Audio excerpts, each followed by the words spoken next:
আমাদের বাংলা বাজার গেট দিয়ে বের হওয়ার জন্য সবিনয় অনুরোধ জানাচ্ছি। আপনাদের সকলের সহযোগিতা আমরা একান্তভাবে কামনা দীর্ঘ 21 বছর পর অনুষ্ঠিত হয়েছে জগন্নাথ বিশ্ববিদ্যালয় কেন্দ্রীয় শিক্ষার্থী সংসদ ও হল সংসদ নির্বাচন।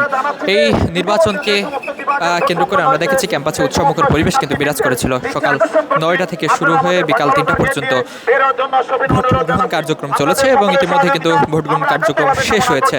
পরবর্তীতে ব্যালট বাক্সগুলো নিয়ে যাওয়া হয়েছে অডিটোরিয়ামে, সেখানে ভোট গণনা কার্যক্রম কিছু সময়ের মধ্যেই অনুষ্ঠিত হবে এবং দেখছেন যে ক্যাম্পাসের ভিতর থেকে শিক্ষার্থীদেরকে বের হয়ে যেতে অনুরোধ করছেন বিশ্ববিদ্যালয় প্রশাসন। ভোট গ্রহণে ভোট গণনা কার্যক্রমে যাতে কোনো ধরনের বিঘ্ন না ঘটে তারই ধারাবাহিকতায় দেখছেন যে বিশ্ববিদ্যালয় প্রশাসন সকল শিক্ষার্থীকে ক্যাম্পাস থেকে বের হয়ে যেতে বলছেন। আমরা দেখেছি ভোট কার্যক্রম যাতে কোনোভাবেই ভোট গণনা কার্যক্রম যাতে কোনোভাবেই প্রশ্নবিদ্ধ না হয় সেজন্য বিশ্ববিদ্যালয় প্রশাসন ক্যাম্পাসের 3টি জায়গায় এলইডি স্ক্রিন কিন্তু বসিয়েছে এবং ভোট গণনা কার্যক্রম পুরোটাই তারা কিন্তু সরাসরি এলইডি স্ক্রিনে প্রচার করবে।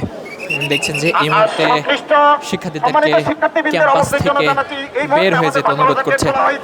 আপনাদের দৃষ্টি আকর্ষণ করছি, এই মুহূর্তে আমাদের বাংলা বাজার গেট খোলা হয়েছে। আপনারা আমাদের ক্যাম্পাস জগন্নাথ বিশ্ববিদ্যালয় ক্যাম্পাস ত্যাগ করার জন্য আপনাদের সবিনয় অনুরোধ জানাচ্ছি। আপনাদের সকলের একান্ত সহযোগিতা আমরা কামনা করছি। আপনাদের সন্তুষ্ট সকলের দৃষ্টি আকর্ষণ করছি। ইতিমধ্যে যে সমস্ত বিভাগের ভোট সম্প্রদায়কে সম্মানিত শিক্ষার্থী তথা ভোটারদের দৃষ্টি আকর্ষণ করছি। আমাদের বাংলা বাজার গেট 2 নম্বর গেট দিয়ে জগন্নাথ বিশ্ববিদ্যালয় প্রতিষ্ঠা হওয়ার পর এই প্রথমবারের মতো অনুষ্ঠিত হয়েছে জগন্নাথ বিশ্ববিদ্যালয় কেন্দ্রীয় শিক্ষার্থী সংসদ ও হল সংসদ নির্বাচন। আমরা দেখছি সকাল থেকেই ভোট প্রদান করার জন্য শিক্ষার্থীরা বিশ্ববিদ্যালয়ে এসেছেন এবং ভোট প্রদান করেছেন। ইতিমধ্যে এই ভোট গণনা কার্যক্রম কিছু সময়ের মধ্যেই শুরু হবে। দেখছেন যে অতিরিক্ত আইন শৃঙ্খলা বাহিনী মোতায়েন করা হচ্ছে ক্যাম্পাসের মধ্যে যাতে কোনো ধরনের অপ্রীতিকর ঘটনা না ঘটে। আমরা দেখেছি বিশ্ববিদ্যালয়ের বাইরেও অতিরিক্ত আইন শৃঙ্খলা বাহিনীর সতর্ক অবস্থান কিন্তু রয়েছে। বিজিবি, পুলিশ এবং আনসার বাহিনীর সতর্ক অবস্থানে রয়েছেন কোনো ধরনের অপ্রীতিকর ঘটনা এড়াতেই তাদের এই সতর্ক অবস্থান। এবং দেখছেন যে এই মুহূর্তে শিক্ষার্থীদেরকে বের হয়ে যেতে অনুরোধ করছেন বিশ্ববিদ্যালয় প্রশাসন।